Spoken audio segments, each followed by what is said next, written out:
강남 재건축의 상징 음마아파트가 무려 10억 가까이 폭락했습니다.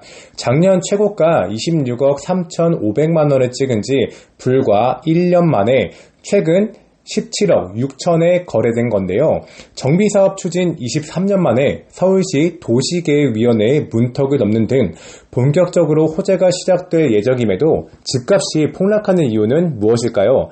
음마아파트를 한 바퀴 둘러보면서 음마아파트의 간단한 변천사, 그리고 집값이 폭락하는 이유는 어떤 것들이 있는지 자세히 말씀드리겠습니다.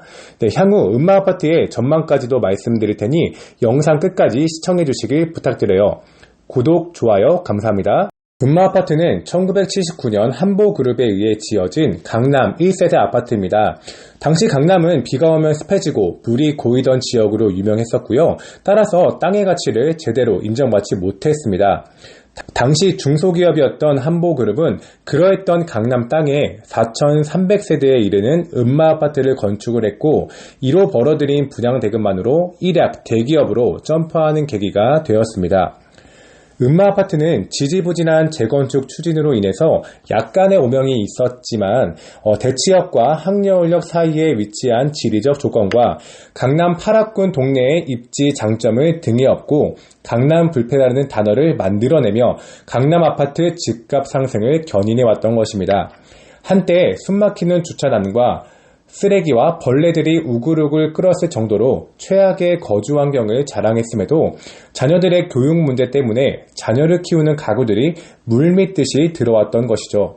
학군이 집값을 견인하는 가장 중요한 요소 중에 하나라는 걸 새삼 실감하게 했습니다. 네, 이렇게 오랫동안 명성을 자랑해온 음마아파트가 최고가 26억 이상을 찍고 갑자기 10억 가까이 폭락한 이유는 무엇일까요? 그 이유는 크게 5가지로 나누어서 생각해 볼 수 있는데요. 요즘 지겹게 듣고 있는 부분들, 그리고 여러분들이 생각보다 모르시는 부분들로 나누어 말씀드릴게요. 네, 첫 번째는 급격한 금리 인상으로 인한 대출이자 부담 때문이라는 겁니다. 강남에는 돈 많은 사람들이 주로 거주하니까 대출이자 얼마 올라도 별로 타격이 없을 거라 생각하시나요? 근거 없는 얘기는 아니지만 음마아파트는 특히 예외적인 부분이 있어요. 음마아파트에 거주하는 대부분의 입주민들은 자녀의 교육 혹은 직장을 위해 살고 있는 분들이 많습니다.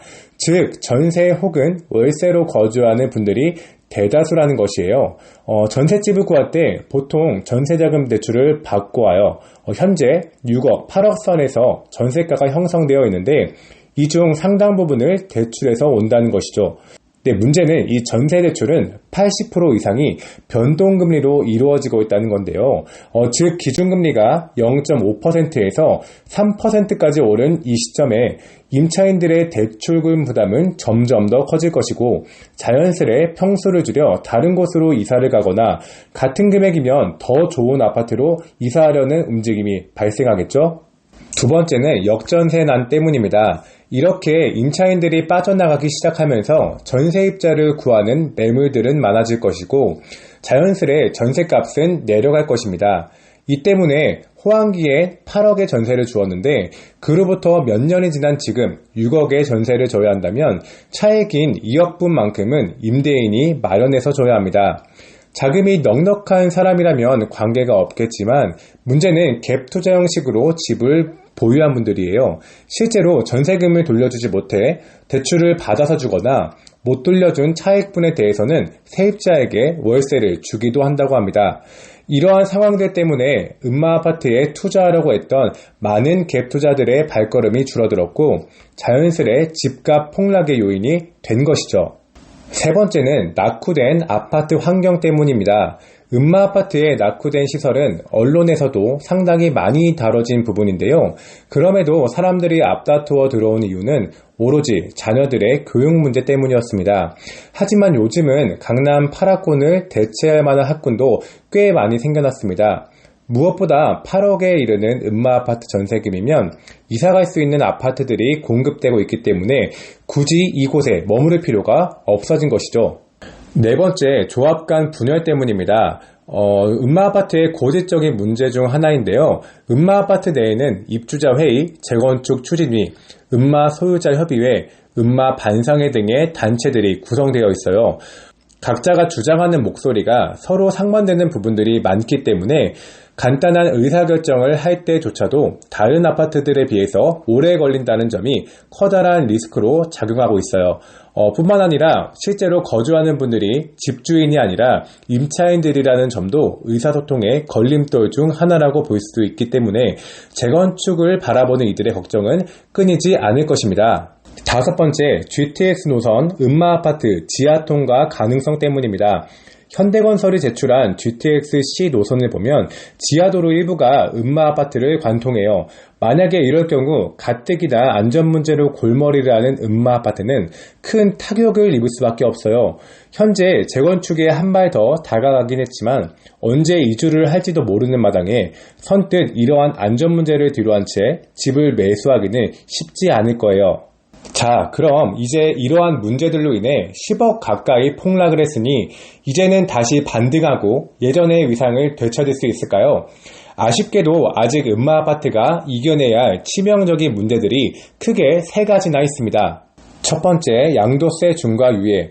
음마아파트는 갭 투자하는 분들의 비중이 높고 자연스레 2주택 이상의 다주택자들이 많을 거예요. 만약에 이분들이 내년 5월 31일 이전에 아파트를 매도하면 중과세 대상에서 벗어나고 6월 1일 이후에 매도하게 되면 양도세가 중과세되기 때문에 그 차이를 결코 무시할 수 없어요. 아직은 시간적 여유가 있기 때문에 관망하는 사람들도 있겠지만 기간이 임박하는 시점이 되면 급하게 던지는 물건들이 있을 것으로 보입니다. 두 번째, 입주 물량 때문입니다. 22년 하반기부터 23년도 서울 입주 물량을 보면 약 2만 세대 이상이 입주 예정인데요. 대대로 입주 물량이 많은 시기엔 매매가와 전세값이 동반 하락하게 돼요. 따라서 근처에 대규모 입주가 시작되면 음마아파트의 가격도 크게 타격을 입을 것입니다. 세 번째, 전통적 집값 하락기인 방학시즌 때문입니다. 음마아파트는 자녀의 교육을 위해 입주해 있는 분들이 많다고 말씀드렸어요. 자녀의 교육에 이렇게 정성인 분들이 자녀가 열심히 공부하는 학기 중에 이사를 하려고 할까요? 만약에 이사를 해야 한다면 비교적 여유가 있는 방학 시즌에 하려고 할 거예요. 11월, 12월까지는 아직 학기 중이기 때문에 이러한 움직임이 덜하겠지만 본격적인 방학 시즌인 내년 1월이 되면 더 많은 물량이 쏟아질 것으로 보입니다. 자연스레 집값에도 영향을 미치겠죠. 네, 이렇게 음마아파트의 가격 폭락의 배경과 원인들 그리고 향후 전망까지 말씀드렸습니다. 오늘 내용이 여러분들께 조금이라도 도움이 되셨다면 구독과 좋아요 부탁드려요. 다음 영상에서도 여러분들이 부동산 부자에 한 걸음 더 가까워질 수 있도록 알찬 내용으로 인사드릴게요. 시청해주셔서 감사합니다.